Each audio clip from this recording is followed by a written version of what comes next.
आप सबका दिल से स्वागत है। ये वीडियो देखिए। आप इन्हें पहचानते होंगे, बट स्पेशली जो 1980s की जनरेशन, 1990s की जनरेशन, ये लोग डेफिनेटली राज किरण को पहचानते होंगे। राज किरण ने 100 से ज़्यादा फिल्मों में काम किया था, बहुत कामयाबी मिली थी।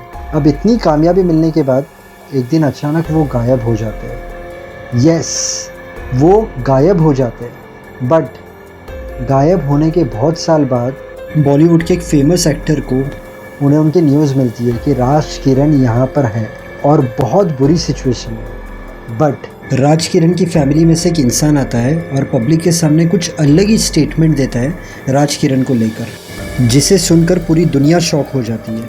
तो उनकी फैमिली में से किसने आके इतना बड़ा स्टेटमेंट दिया? तो आज की जो कहानी है ना राज किरण की, वो फिल्मों में आए, कामयाबी मिली, वो जेल भी गए। तो जेल क्यों गए? उनकी जो पर्सनल लाइफ थी उसके अंदर क्या क्या चीज़ें हुई, प्लस ये बॉलीवुड एक्टर क्या उन्हें मिला था, क्या उन्होंने इनकी सिचुएशन देखी थी? सिर्फ बॉलीवुड एक्टर ने उनकी न्यूज़ नहीं दी थी, और भी एक पॉलिटिक्स में एक बड़ी हस्ती थी, उन्होंने भी राज किरण के बारे में कहा था कि वो कहाँ पर है। मैं वो भी वीडियो आपको बताऊँगा। तो आज की जो कहानी है एकदम अलग है। एक एक पार्ट आप देखना कि एक इंसान मेहनत करके कैसे आगे बढ़ता है और उसकी लाइफ में क्या क्या चीज़ें होती है। बहुत इम्पोर्टेंट वीडियो है ये। वीडियो से ना आपको पूरी लाइफ पता चलेगी। तो आज का वीडियो इतना भी मिस मत करना। अगर आपको वीडियो पसंद आए तो लाइक करना मत भूलना। हम वीडियो चालू करें उसके पहले रोज़ की तरह छोटी सी प्रेयर कर लेते हैं। उसके बाद मैं आपसे मिलता हूँ और आपको पूरी कहानी बताता हूँ।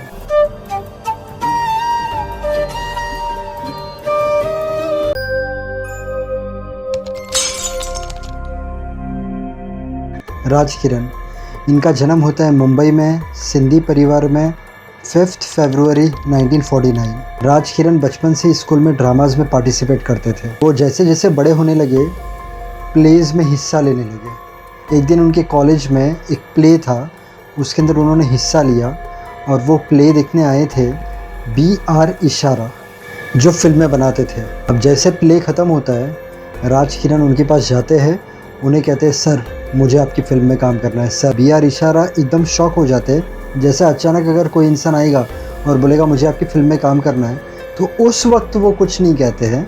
बट उसके थोड़े समय बाद वो राज किरण को लेते हैं और एक मूवी बनाते हैं कागज़ की नाव, जो आती है 1975 में। बट उस मूवी के अंदर एक डायलॉग है, वो आप सुनिए। सवाल एक ही है सरिता, बड़ा हो गया है। अब ये जो मैंने आपको सुनाया है ये आपको एंड में बताऊंगा कि ये उनकी पहली मूवी का डायलॉग मैंने आपको क्यों बताया। अब 1975 में इनकी मूवी रिलीज़ होती है, अच्छी चलती है। 1977 में इनकी और एक मूवी आती है किस्सा कुर्सी का, वो भी हिट होती है। उसके बाद उन्हें मूवीज़ मिलना चालू हो गया। अब 80s में वो 8 फिल्में धड़ाधड़ हिट देते। बम्बई का महाराजा, मान अभिमान, मनोकामना, नजराना प्यार का, ये कैसा इंसाफ, अर्थ, कर्ज, राज तिलक। अब राज किरण का अच्छा टाइम शुरू हो गया था। लोगों की ज़ुबान पर सिर्फ राज किरण का नाम था। दिन ब दिन शोहरत आते जा रही थी। बट होता क्या है, लाइफ में सक्सेस मिलता है, उसके बाद डाउनफॉल आता है, फिर सक्सेस मिलता है, फिर डाउनफॉल आता है। जैसे हम सक्सेस को हैंडल करते हैं ना, तो जब डाउनफॉल आ रहा है उस वक्त भी हमें अपने आप को हैंडल करना पड़ता है। और जब अगर हमारे पास बहुत ज़्यादा पैसा आ गया तो हमें अलग अलग जगह इन्वेस्ट करके रखना पड़ता है। हमें एक ही चीज़ पे सिर्फ डिपेंडेंट नहीं रहना पड़ता है। अब यहाँ पर क्या हुआ, इन्हें सक्सेस पे सक्सेस मिलता गया, तो इन्होंने भी सोचा ठीक है ना यार, मुझे मूवी करना पसंद है, पैसे आ रहे हैं, कोई इशू नहीं है। बट आहिस्ते आहिस्ते उन्हें मूवी मिलना स्लो हो गया। आहिस्ते आहिस्ते उन्हें मेन लीड मिलना स्लो हो गया। उन्हें काम कम मिलने का रीज़न सबसे बड़ा क्या था कि उस वक्त एक्शन फिल्में चल रही थी।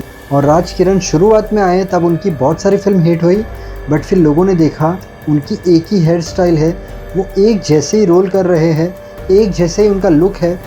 मतलब लोगों को लगा कि यार ये फिल्म में भी यही था, इसमें भी सेम है, इसमें भी सेम है। तो इस हिसाब से उन्हें मेन लीड नहीं मिल रहा था, बट उन्हें side role, character role, villain role मिल रहे थे। बट वो करते जा रहे थे मूवी। मन के अंदर उन्हें दुख हो रहा था कि यार मैं मेन लीड कर रहा था, मेन लीड मुझे मिलते भी जा रहे थे, बट अचानक 1990 आते आते क्यों मुझे ऐसे रोल मिल रहे। तो कहाँ ना कहाँ उनके दिमाग में ये सब चीज़ें चल रही थी और वो उदास होते जा रहे थे। फिर भी वो ठीक थे क्योंकि काम तो मिल रहा था, बट 1990 के बाद उन्हें मूवी मिलना बहुत कम हो गया। 1994 में तो उन्होंने टीवी शोज़ करना चालू कर दिया। शेखर सुमन के साथ उनका टीवी शो आया था रिपोर्टर्स, बट उन्हें इतने टीवी शो भी नहीं मिलने लगे। अब अंदर ही अंदर ये सब बातें उन्हें खाए जा रही थी और 1-2 साल के अंदर ही और एक झटका होने लगता है। उनकी वाइफ उनसे अलग हो जाती है और उनकी वाइफ की दूसरी शादी भी हो जाती है। तो एक तो दिमाग के अंदर ये स्ट्रेस कि भाई काम जो था वो भी बहुत कम हो गया है, ना के बराबर हो गया है। अब वो पूरी तरीके से निराश हो गए थे। उन्हें मिलना था सत्य साई बाबा से। वो गए सत्य साई बाबा से मिलने के लिए, कोई वजह से वो उन्हें मिल नहीं पाए। अब होता क्या है, वो रात में दीवार कूद कर उन्हें मिलने जाते हैं, बट जो चौकीदार लोग रहते हैं वो उन्हें पकड़ लेते हैं। चौकीदार लोग और इनके बीच में हाथापाई होती है। राज किरण को जेल हो जाती है 1996 में। अब हर जगह ये खबर आ गई कि राज किरण को जेल हो गई। राज किरण के फादर आते हैं और उन्हें बाहर निकालते हैं। अब राज किरण कम्प्लीटली टूट चुके थे। कहाँ 100 मूवी में काम किया था और अभी क्या चल रहा है। वो चले जाते हैं यूएस उनके बड़े भाई के पास जो रहते थे न्यूयॉर्क में, जिनका नाम था गोविंद। खबर तो ऐसी आती है कि उन्होंने वहाँ पर डिलीवरी बॉय का काम किया था, कुरियर डिलीवरी बॉय का। इतना बड़ा स्टार वहाँ पर जाकर ये काम किया था। 9 मंथ्स वो वहाँ पर स्पेंड करते हैं, वो रिटर्न आते हैं। 1997 के इंटरव्यू में उन्होंने कहा है मुझे काम की ज़रूरत है, मुझे काम दो। मैंने विकीपीडिया पे देखा 1999 में उनकी एक मूवी आई है अकेली, दूसरी मूवी आई है 1999 में चुड़ैल नंबर 1। वो 2 मूवी लास्ट है उनकी। उसके बाद वो अचानक एक दिन गायब हो जाते हैं। किसी को उनके बारे में कुछ पता ही नहीं है कि वो कहाँ पर गए। अब 10 साल तक उनका कुछ पता नहीं चलता है। दीप्ति नवल जो उनके साथ एक मूवी में थी हिप हिप हुर्रे, वो एक फेसबुक का पोस्ट डालती है डैड मैं मेरे फ्रेंड राज किरण को ढूंढ रही हूँ। मैंने सुना है लास्ट टाइम वो न्यूयॉर्क में कैब चला रहे थे और 2011 में ऋषि कपूर यूएस की ट्रिप पर रहते हैं। अब ऋषि कपूर की नज़र जाती है दीप्ति नवल की फेसबुक पोस्ट पर। उनके साथ तो उन्होंने कर्ज मूवी की थी। तो ऋषि कपूर जैसे ये पोस्ट देखते हैं, ऋषि कपूर कॉल लगाते हैं गोविंद को, राज किरण के ब्रदर को। पूछते हैं राज किरण कहाँ पर है, क्या वो ज़िंदा है। गोविंद कहते हैं हाँ वो ज़िंदा है। जैसे ऋषि कपूर सुनते हैं कि वो ज़िंदा है, ऋषि कपूर बहुत खुश हो जाते हैं। पूछते वो कहाँ पर है, तो उनका ब्रदर कहता है वो तो एटलांटा में मेंटल असाइलम में है, पागल खाने में। ऋषि कपूर कुछ काम से बिज़ी रहते हैं तो उनसे मुलाकात नहीं ले पाते। वो इंडिया आते। अब इंडिया आने के बाद इंटरव्यू के अंदर वो ये न्यूज़ बताते हैं। ये न्यूज़ स्प्रेड होती है सुषमा स्वराज। तब उन्होंने क्या कहा था सुनिए। ये समाचार हम सबको बहुत संतोष देने वाला है। लापता एक प्रसिद्ध फिल्म अभिनेता राज किरण जी का पता लग गया है।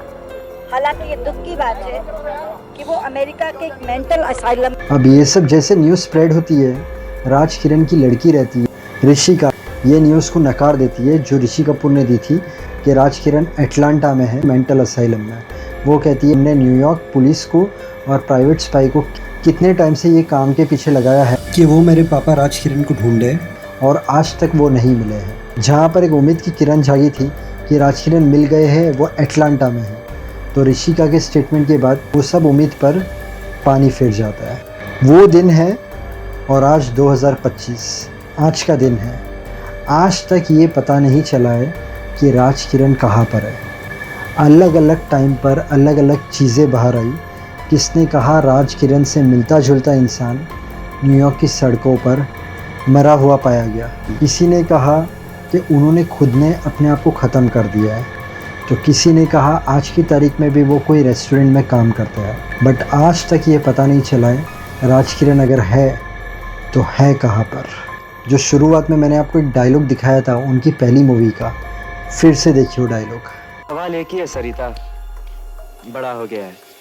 बस यही चीज़ हुई है ना, सवाल एक ही है पर बहुत बड़ा है। आप अगर मेरे चैनल पर पहली बार आए हो तो यहाँ पर मैंने थंबनेल डाला है। मेरे चैनल पर आपको सच्ची कहानियाँ मिलेगी, सस्पेंस, मिस्ट्री, हॉरर, एक्टर्स की लाइफ स्टोरी। तो आप ये सब कहानियाँ देखना, आपको अच्छी लगेगी। अगर ये वीडियो पसंद आया तो वीडियो को लाइक करना, चैनल को सब्सक्राइब करना। Thank you so much. God bless and wish you a very happy life.